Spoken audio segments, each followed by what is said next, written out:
اجي نعاود ليك هاد القصة من خيال علمي دارجي، فين التكنولوجيا ديال الامريكان تلاقات مع التمغربيت والقلب الميت ديال الايرانيين.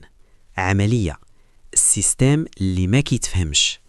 في عام 2080 الامريكان طلعات ليهم القربة وقرروا يساليو الصداع مع ايران. صيفطوا احدث اختراع عندهم، روبوت ذكاء اصطناعي سميتو X1000. هذا الروبوت مصمم باش يربح اي حرب في 5 دقائق، كيقرا الافكار، كيخترق الاقمار الصناعيه وما كينعس ما كيرمش. المواجهه الصدمه.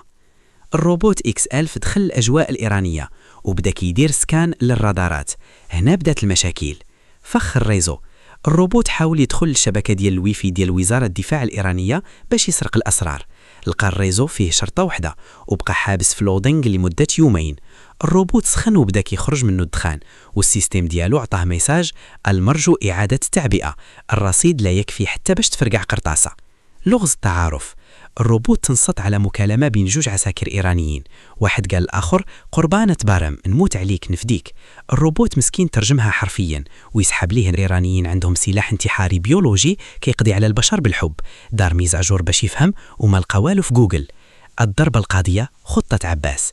بينما الروبوت X1000 كيحاول يفك الشفره، كان واحد المهندس ايراني سميتو عباس جالس فوق السطح كيضرب الطاجين وكيشرب اتاي مشحر. الروبوت قرب من السطح باش يصوره وهو يطير بالراد ديال اتاي من يد عباس وطاح نيشان فوق الراس الالكتروني ديال الروبوت. اشنو وقع؟ السكر والعشوب اللي فاتا يتفاعلوا مع النانو تكنولوجيا ديال الامريكان.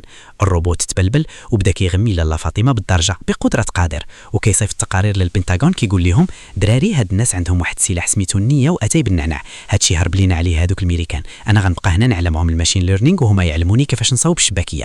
النهايه، الامريكان سحبوا قواعدهم كامله وصدروا بيان رسمي: لقد انهزمنا، ليس بسبب الصواريخ بل بسيستم لا يفهمه الا من شرب اتاي في براد مصدي وفهم معنى هانيه وما يكون غير الخير.